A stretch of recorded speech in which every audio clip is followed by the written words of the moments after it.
Well, good afternoon, Cowboys Nation. How are we doing out there in the World Wide Web, on the internet? Well, folks, we're coming to you today a little bit saddened. If you followed Boom Broadcasting or Fans First Sports Network, you know that uh, Dad and the boys didn't drop this week due to schedule conflicts. What have you. You could say it's even grieving after a Monday night loss to the Cincinnati Bengals. Uh, and I spoke to it the other day about, depression and stuff, and I heard the song, and, I was kind of hoping he would kind of get depressed when his Bengals lost. But unfortunately, they did not. They were favored to win against the Cowboys in Arlington. But there again, I thought, and most fans, I am sure, thought and jumped to the edge of their seat when Vigil come through and blocked that punt. Unfortunately, just like in years past when Leon led, the ball bounced the wrong way after the block, and instead of going backwards toward the end zone, it went past the line of scrimmage, which unfortunately was touched by Amani Oruwariye. I wish Michael was on here because he's the one that pronounces his names right. And I've read reports this week about the kid, and the angst that he had. It was a reaction. Stuff that happens. You be out driving your car and somebody cuts you off, and the reaction that you have.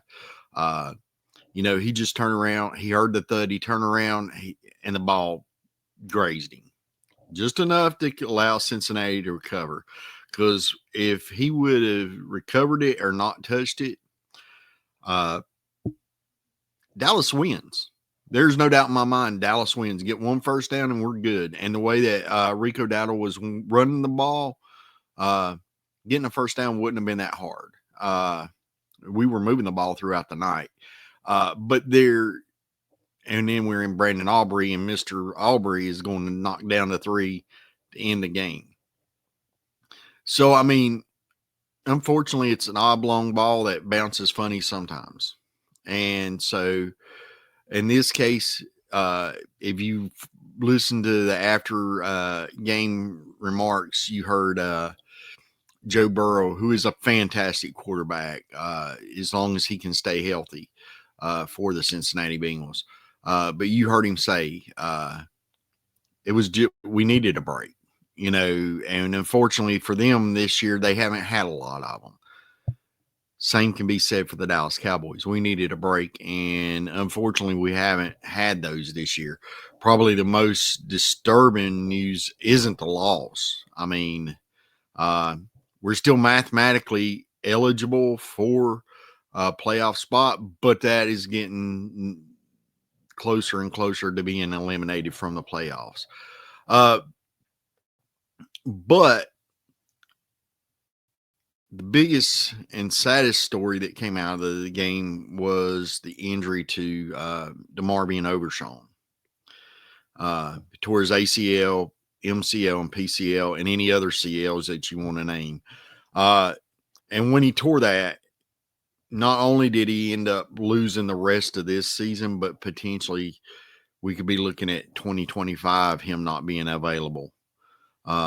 He said this is not the end of his career, that he will continue to play, and hopefully he plays wearing a star, because and that he can come back from this injury. Unfortunately, we've seen it in the past where, whether it be Jalen Smith trying to navigate injuries, Leighton Vander Esch, Sean Lee, especially at the linebacker. See, a linebacker position, we've struggled with that. But this kid was a star in the making. He really was. He shined every game this year that he was in. But you'd say it's Overshown, baby. It's Overshown. And so beyond that, the young man, He grew up his entire life playing football, pee wee to through junior high, high school, uh, college, area University of Texas, and that's the thing about these athletes on the field. Uh, they played this. The majority of them have played this game since they were a kid, and now they've finally reached the pinnacle, and they're getting ready to live their dream. And some of them are living that dream, and then you have an injury like this, and then for him, this is a second injury. He missed all of his rookie year because of an ACL tear to his left knee. And so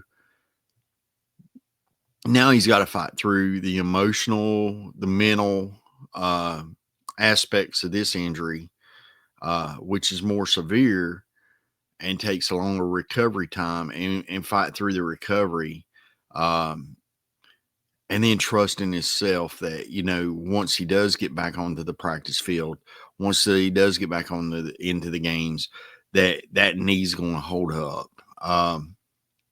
And my heart goes out to him because, he was living his dream. And I do not believe it's career threatening, and just based on his determination. The mothership I think it was Patrick No-See Walker that was even did an article on him about his determination and how this will not be a career-ending injury. And the way he approaches everything, whether it be rehab, and that's been proven from the last year, how he approaches getting his body back, how he approaches practice, everything about the young man indicates that it will not be a career-ending injury. Now, speaking of injuries, we know that DeMarvion Overshown will not be there this week. DeMarcus Lawrence has already reported that he will not be playing this week. He said he did that a couple of weeks ago when it was speculated that he could be potentially coming back for the Cincinnati game. Even Stephen Jones laid down on that, but then DeMarcus Lawrence come out and said that he was not going to be. Not only was he going to miss the Cincinnati game, but he would miss the Carolina Panthers game. So hopefully he'll be back soon. Cooper Beebe suffered a concussion during Monday night's game, and he is not cleared concussion protocol. He has not practiced all week. So he has been ruled out along with Wanye Thomas as well, who did not practice. Now we've got a couple guys listed as questionable, like Trayvon Diggs. That all indication is Trayvon will be playing. And welcome back, man. He really shined. Again, you were going against Ja'Marr Chase, and Ja'Marr Chase is going to eat. He's one of those premier players, having a spectacular season. Unfortunately, Cincinnati's going to be sitting there back in the Brink truck up and unloading a lot of cash to him this year in the off season because he's up for a contract, or they're going to be stingy and selfish and watch a mega star leave. For the Cincinnati fans out there, if you're listening, congratulations on the victory. Hopefully, you'll actually get to see Ja'Marr Chase continue his career there with the Bengals. Now,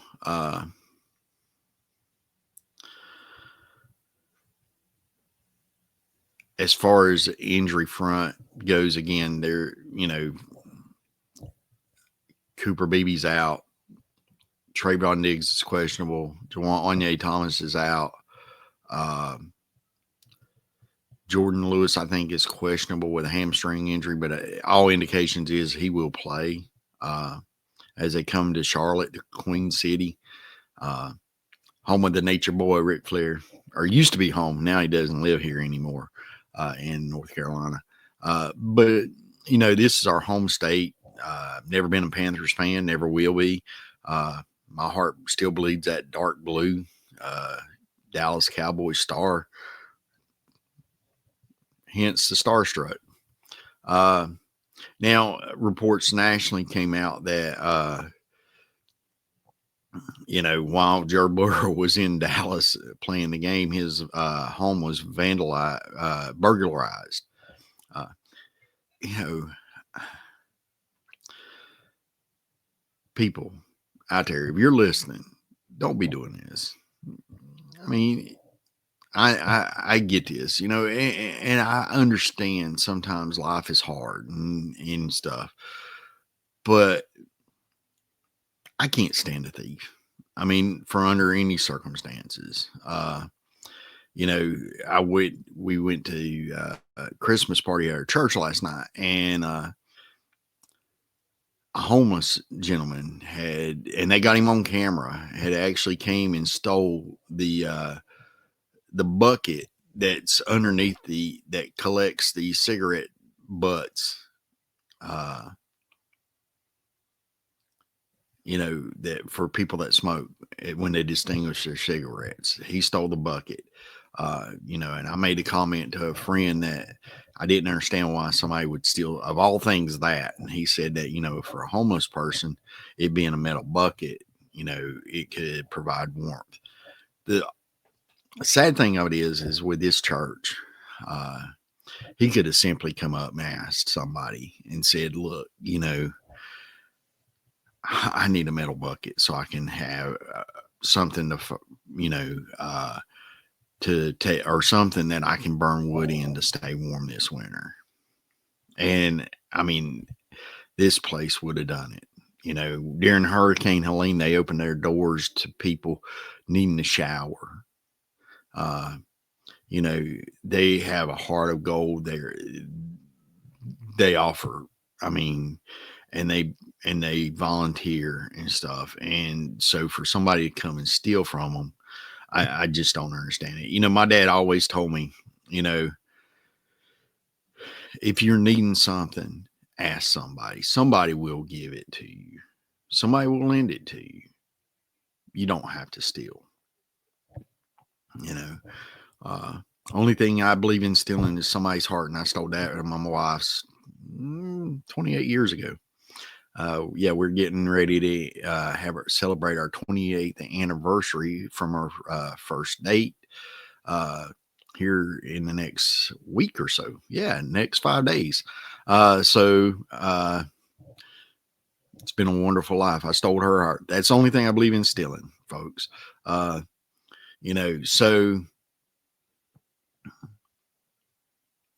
take and use better judgment. There's always ways to obtain stuff. You don't have to steal from somebody else. The Bible says, thou shalt not steal. Thou shalt not kill. So with that said, if you've watched this show, one of the big segments on it right now is that I do my top 100, which I'll be doing from 65 to 61 today. But first, I need to take a commercial break to allow our sponsors the time to take and get the bills paid here. So if you're listening on Fans First Sports Network or Boom Broadcasting, please hold on and we'll be right back. Welcome back to Starstruck with Mack. Cowboys Nation, if you're listening to us on Fans First Sports Network or Boom Broadcasting, please go out, support the guys. We got a lot of good shows. Lombardi Party. They're celebrating a little bit more than we are right now. Dad and the boys is me and my son. You got the nightcap with Mouthing Off with Mike. You've got Shannon with Quick Hits. You've got 3D. You've got other shows, Out of Pocket. We've got you covered going forward. Whether it be fantasy football, basketball, baseball, hockey, we got you covered here at Boom Broadcasting and Fans First Sports Network. We have all your Dallas Cowboy content.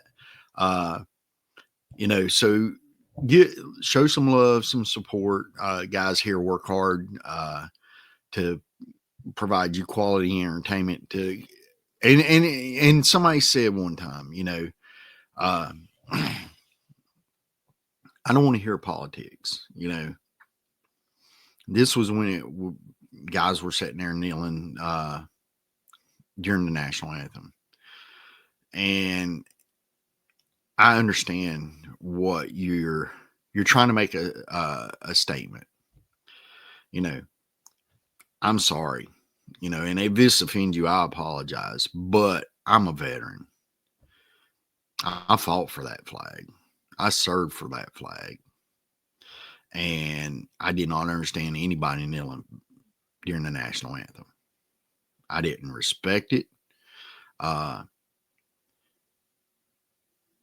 Didn't root for it. And simply put, you have a platform. But I watch football for an escape from the real world. That's why here at Boom Broadcasting, you don't see political ads. You don't hear politics. I mean, we all have our own views. We respect each other's views and we move along. But this is an escape along with, football, sports.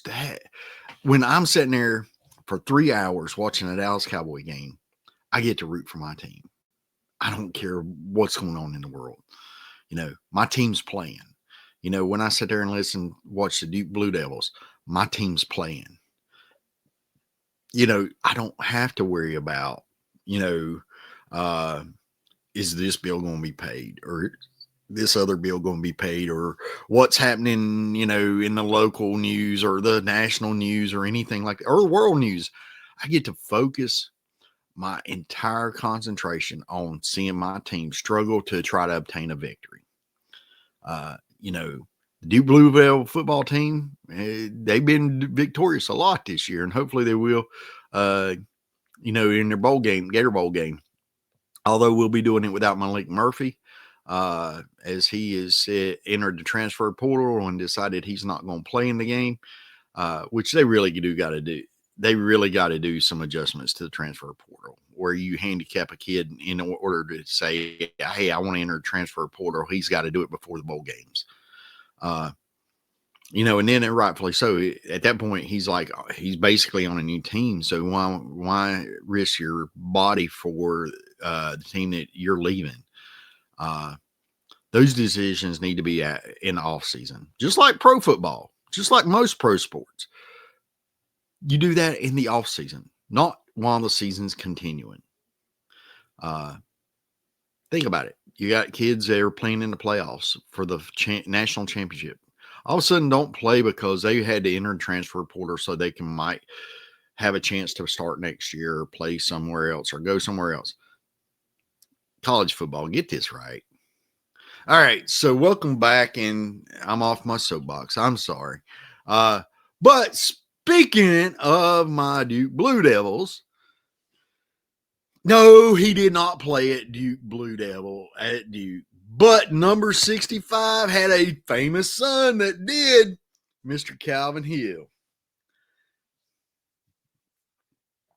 Calvin, again, as you see, and I feel like I should repeat over and over and over on this station, and probably will a couple more times today.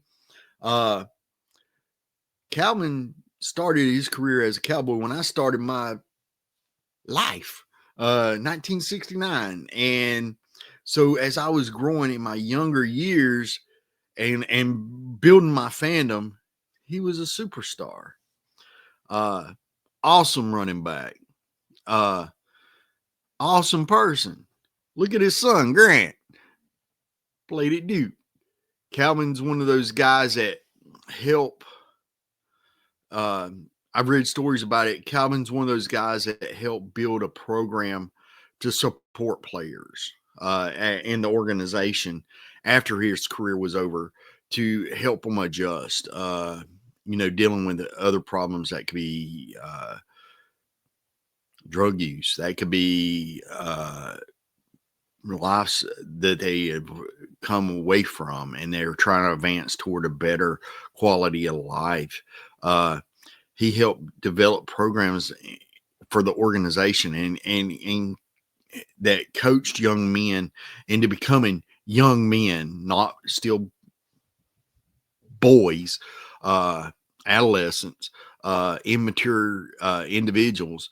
And for that, I mean, how could you not love Calvin Hill? I mean, he not only was he a superstar on the field, but the quality of his life was amazing. And he's been an integral part through the organization's history. And like I said, you know, he's Grant Hill's daddy, and Grant was a superstar for the Duke Blue Devils. Brought us a national championship. Thank you, Grant. You got your daddy. If he didn't do it on his own accomplishments, which were definitely deserving. You got your daddy in my top 100.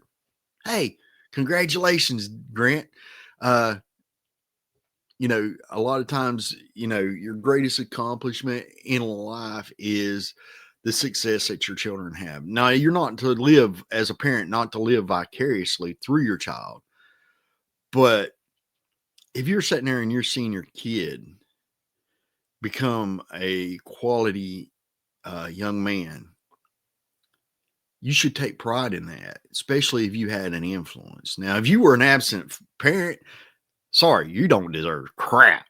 But if you were an integral part in that child's development from childhood into adulthood, and they're having accomplishments, that reflects back on you.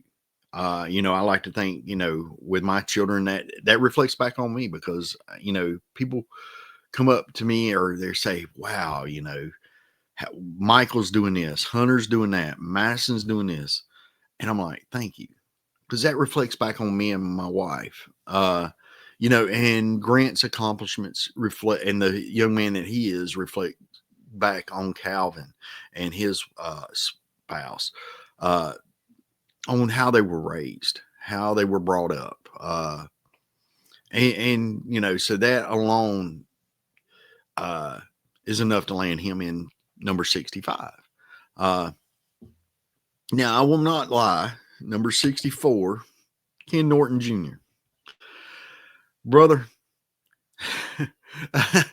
I didn't say it before I started the countdown, to resume the countdown, but the one premise on that you have, one qualification that you have to do is you have to don the star for 1 year, okay, to be on the top 100 of my fandom. This is not about your football accolades or your accomplishments on the team. You can even play for another team,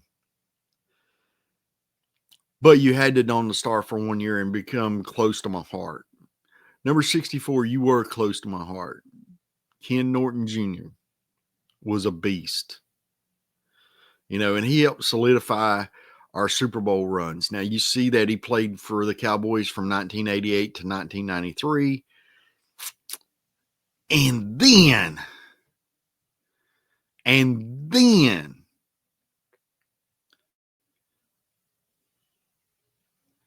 he left for our bitter rival, San Francisco 49ers.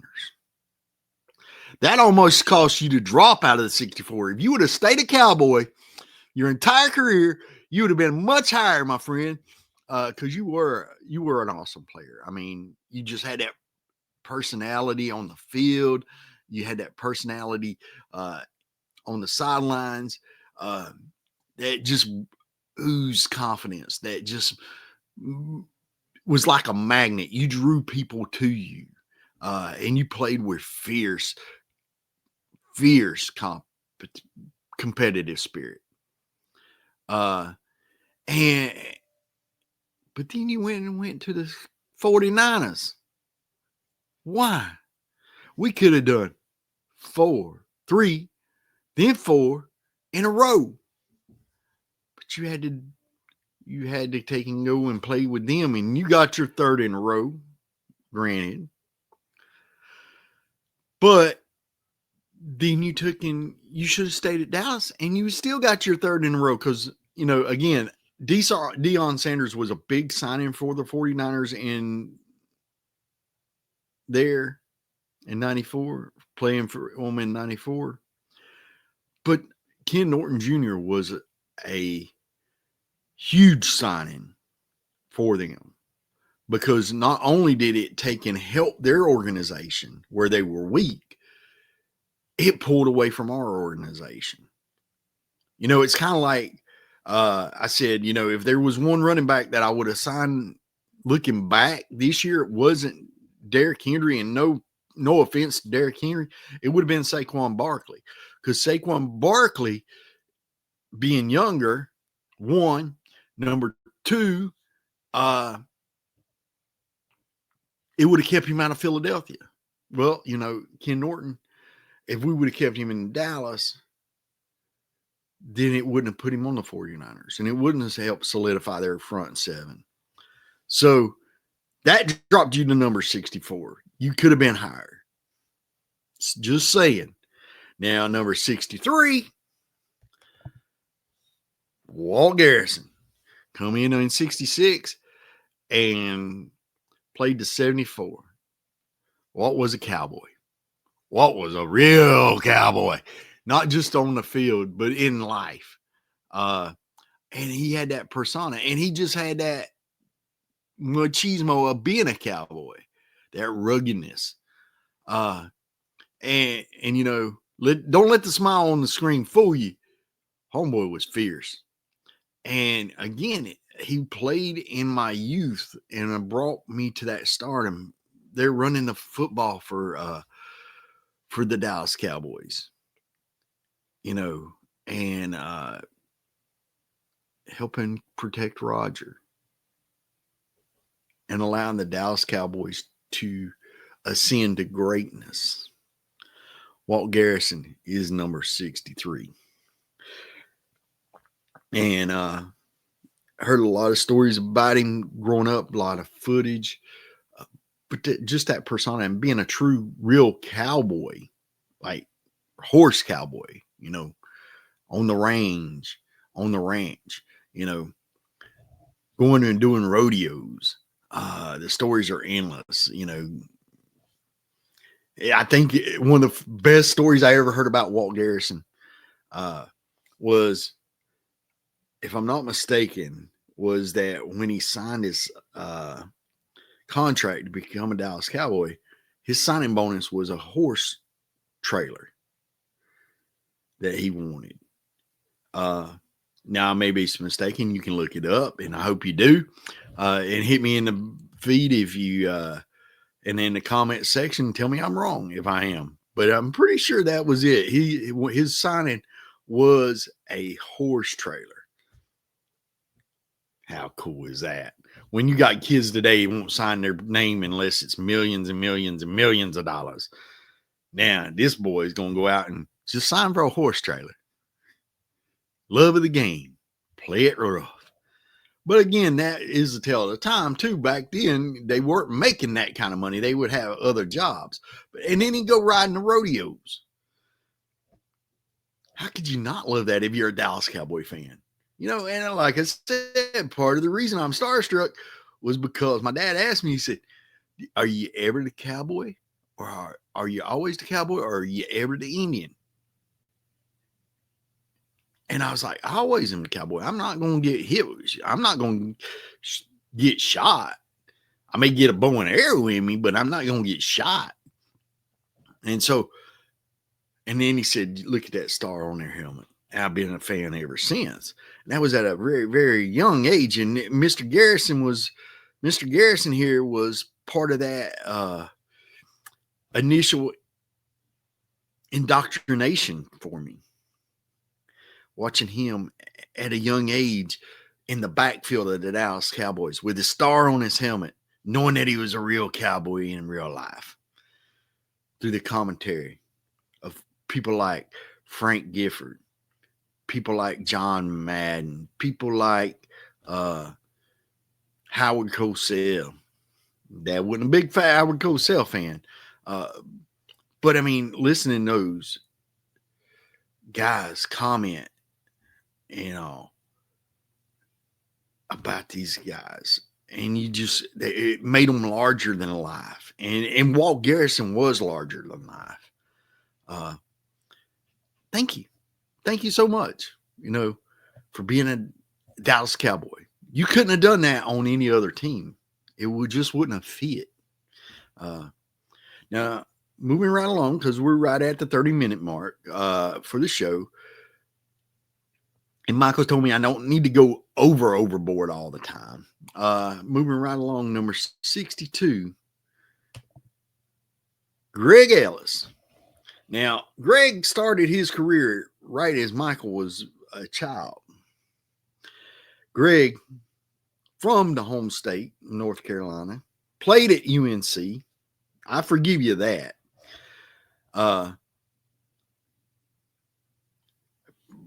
Greg's career, unfortunately, is more known about what Dallas didn't do. Dallas didn't draft a particular wide receiver, and they took the safe pick. They took Greg Ellis over Randy Moss. Now, Randy went on to have a Hall of Fame career, but they drafted a Hall of Fame person. And Greg's actually currently helping the organization now, helping coach the defensive line. Greg Ellis is a Hall of Fame person. He had a great career. I mean, he was talented as all get out. Don't get me wrong. It wasn't like Dallas said, okay, we're going to not draft, we're not going to draft TJ Watt. We're going to get Taco Charlton. And no offense, Taco, but you're not TJ.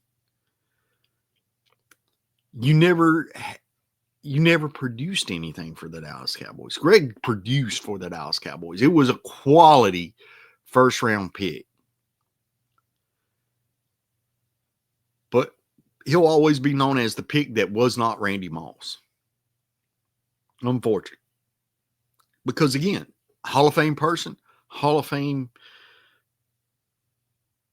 not necessarily Hall of Fame career, but a good quality career as he anchored the defensive line for 10 years, 11 years,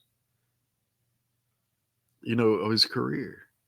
So, I mean, yeah, they didn't draft Randy Moss, but they took a good quality individual, what he was, and a good quality player. And he produced for them. That's all you can ask for, is somebody to actually do their job and to do it well. And he did that. And not only that, he represented the organization with class on and off the field. And when we get to DeMarcus Ware, that's one of the things you're going to hear is represented the class. He was class on and off the field. And that goes in today's society, that goes a lot. Because, I mean, you don't, as a fan, you can forgive a lot, but you don't want to have to be sitting there and hear about your player always in the news, always in this, always into that. And bringing shade on the organization and bringing, let's face it, your buddies are going to talk about them because they're going to bring it up. Oh, I remember one time, and it's going to be kind of ironic because we haven't even got to Michael Irvin yet. And Michael was in trouble a lot during his career there at one point. And, of course, my buddies would be like, well, what's Michael done today? What's he in jail for today? What's he in with the cops for today? And they kept on doing this. Well, is it the Dallas Criminals or the Dallas Cowboys? Greg Ellis never did that. I mean, he always presented with class and dignity.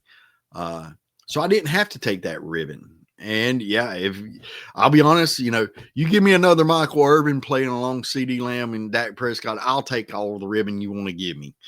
You can talk about the Dallas Criminals or whatever you want to call them. It was a wonderful time.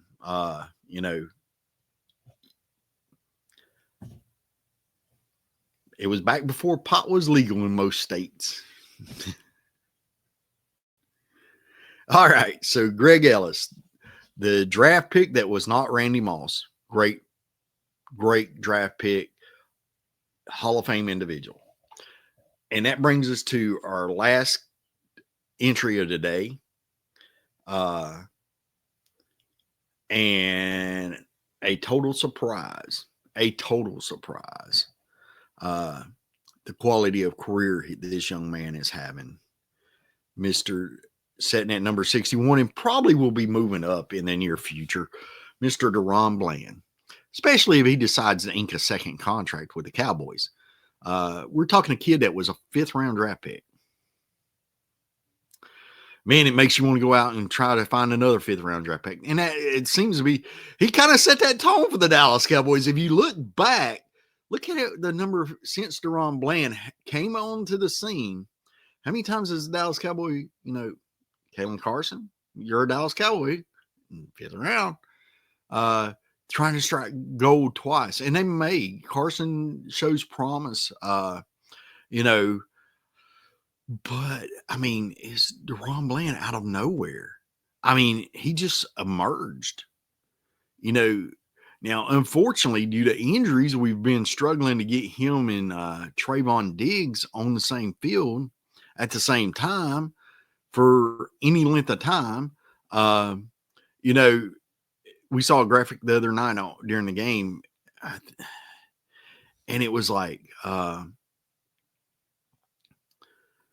since week 2 of the previous year, this was the first time that Trayvon and DeMarvion had spent in the backfield together. And we were like, what? I did not realize that. So fathom that. Week 2 of last year, not this year, week 2 of last year was the first time that DeMarvion Overshown and Trayvon Diggs had been in the same backfield. This was the epitome of last year. It was going to be Trayvon Diggs and DeMarvion Overshown and Stephon Gilmore in the same backfield. Now, we didn't get to keep Stephon for this year, even though most of us wanted to. And a lot of that was the development of DeMarvion Overshown, when Trayvon went down, DeMarvion all of a sudden stepped up and emerged and became an all-pro. I mean, set the record books for pick sixes for a touchdown, right? On Thanksgiving against the hated Washington team, the Redskins. If you want to call them Commanders, you can. But what a celebration he was for us all last year. And then this year, okay, Trayvon's back at the beginning of the season, and DeMarvion Overshown's injured. And he's got to sit out for several weeks, as he recoups his foot injury.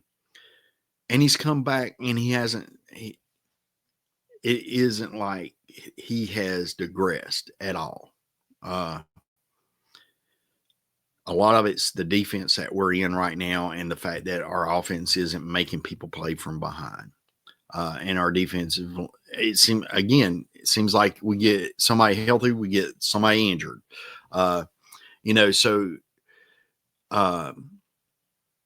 It's 11 guys working together on defense to accomplish a task. It is 11 guys out there. And it takes all 11 doing their job in order for DeMarvion Overshown to have success, in order for Trayvon Diggs to have success. And we know that, hey, our cornerbacks, Trayvon and DeMarvion, are 2 of the best at intercepting the ball, giving us extra possessions. And DeMarvion Overshown came out of nowhere. He was kind of that Cinderella story, the underdog. Who doesn't love a good underdog story? Now, of course, he's not going to be compensated like a 5th-round pick in his next contract. And he's and there again, he's exceeding that. And so he's getting adjustments to his pay throughout. But I mean, it's one of those things where you sit there and you watch it and you saw him progress week in and week out, week in and week out. And then all of a sudden, boom, he's there. And he stepped up and he allowed us to have that success last year, even when Trayvon went down. And it's because of him. It's because of him that I got to celebrate with my son, us going 12-5 last year, making the playoffs, winning the NFC East. Because let's face it, when Trayvon went down with the ACL tear, it seemed like, what are we going to do now? And he filled that gap. And he filled it well. And now he's got a career ahead of him. And hopefully it'll show more postseason and it'll show more advancements in the playoffs and hopefully a Super Bowl at some point during his career in Dallas. If you go elsewhere, we don't want you to get your Super Bowl. We want it in Dallas. You got to do it in Dallas for us to like it. In Dallas for us to count it. Because in the words of the great late American Dream Dusty Rhodes, the Dallas Cowboys number one on the field and number one in your heart. And I also realized something from Nightcap. Joe Kingman, number one on the field and number one in your heart, baby. In the words of The Rock, the Dallas Cowboys. Thank you for watching this episode of Starstruck, and I look forward to talking to you next week after a Cowboys victory, even though they're taking in the underdogs in Carolina. And we'll get to celebrate with Dad and the boys a little bit more, and we'll get to celebrate numbers 60 through 56 as we look forward to approaching the top 50. So we're a couple weeks away from that. We break into the top 50. And thank you for your time. Thank you for the love you've shown Boom Broadcasting and Fans First Sports Network and Starstruck. This is Mack signing off. Y'all have a blessed and wonderful weekend and a Merry Christmas.